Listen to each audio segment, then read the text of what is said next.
السلام علیکم ورحمۃ اللہ وبرکاتہ۔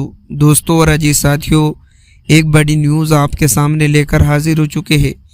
اس ویڈیو میں ہم بات کرنے والے ہیں مولانا سعد صاحب کو لے کر۔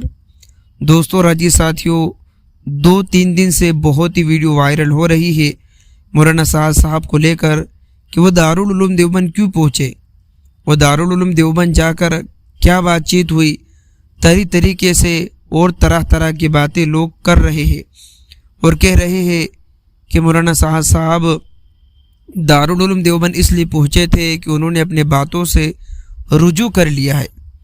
بہت سے لوگوں کا یہ کہنا ہے کہ مولانا سعد صاحب دارالعلوم دیوبند اس لیے پہنچے تھے کہ جو دارالعلوم دیوبند سے جو فتوے آتے ہیں ان فتووں کو بند کیا جائے، طریقے سے باتیں ہو رہی ہے۔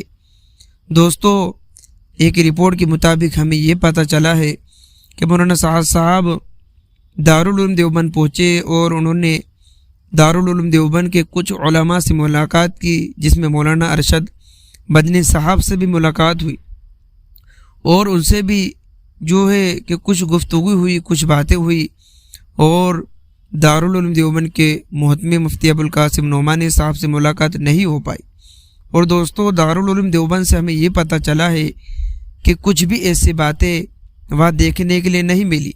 جو لوگ طریقے سے باتیں کر رہے ہیں کہ انہوں نے تو اپنے باتوں سے رجوع کر لیا، وہ یہ بتانے کے لیے گئے ہیں یا مولانا سعد صاحب اس لیے گئے تھے تاکہ دارالعلوم دیوبند جو ہے کہ فتوے دینا بند کر دے۔ دوستو، ایسے طریقے سے باتیں لوگ پھیلا رہے ہیں، بالکل غلط ہے۔